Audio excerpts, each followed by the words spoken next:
will show you how you can bypass some of the protection applied by AppLocker within the Windows operating system.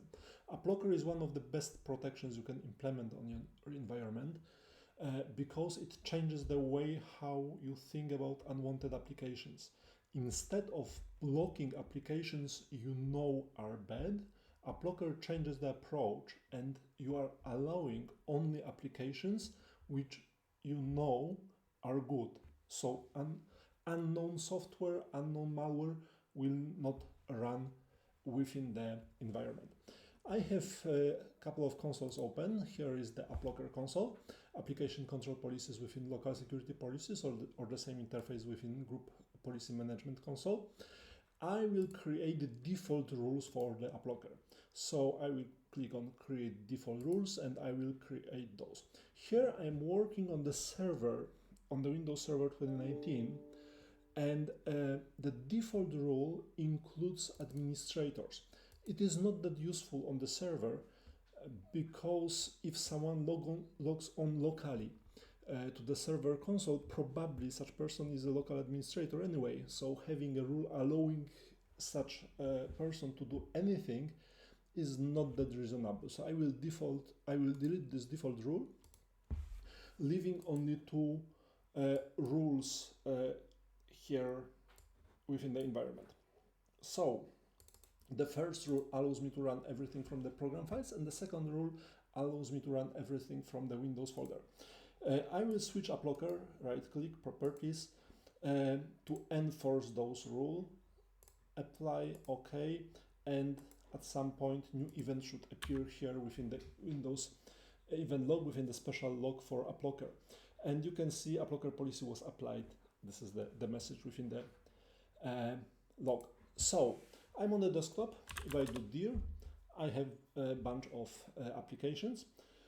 And if I try to run something from the Windows folder, for example, calculator, calc.exe, it will run because it is within C Windows. So there is a rule allowing you to do this. And of course, the entry within the log will appear logging the fact it was allowed.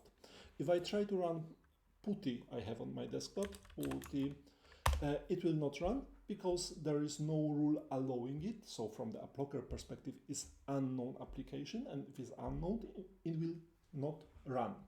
And obviously, if I do F5, I will see the error event 8004 saying this application was prevented from running.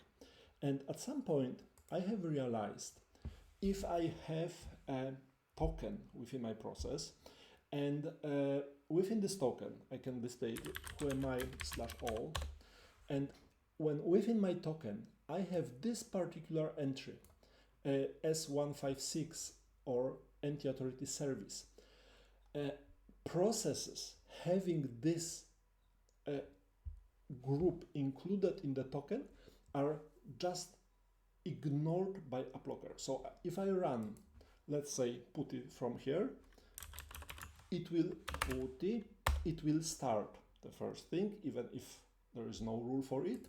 And the second thing, as you can see, I will refresh it, there is no event about successful run of the putty.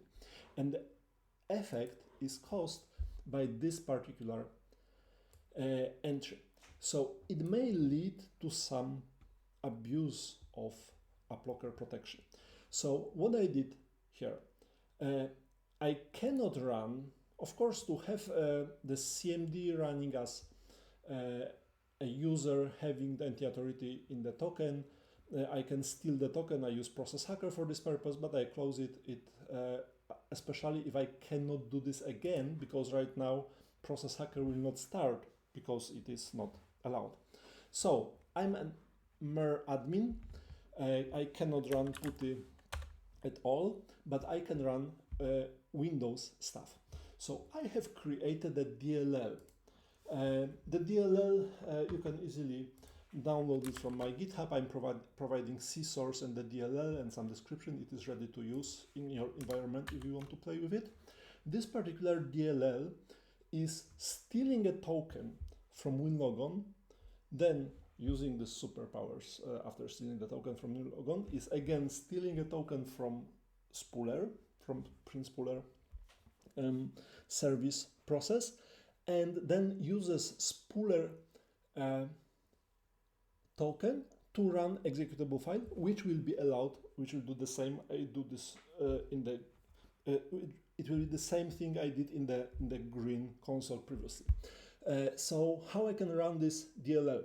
Actually, is well fitted with different methods of running it. So any way will work. I will run the simple thing, which is run DLL 32. Run DLL 32 allows you to load any DLL. I will load my ignore AppLocker .dll. I will specify a method which is not required here, but it will prevent from popping out some error messages, DLL main, and I will specify the executable file name, which is putty in my case. So I will load the DLL using perfectly allowed as Windows application, and the DLL will be loaded, and then it will impersonate to anti-authority service, and then it will launch putty, which in turn starts properly. In the log, I have some new events as the run DLL was allowed to run, but there is absolutely no trace about the putty being launched, which may be beneficial for some bad actors. To protect against it, you should implement not only executable rules, but also some rules for DLLs.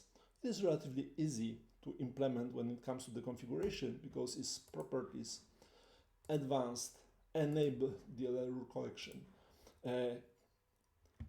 apply, DLL rules will appear here, configure, enforce, apply, okay, and within DLL rules I will create default rules. I can remove administrator as well.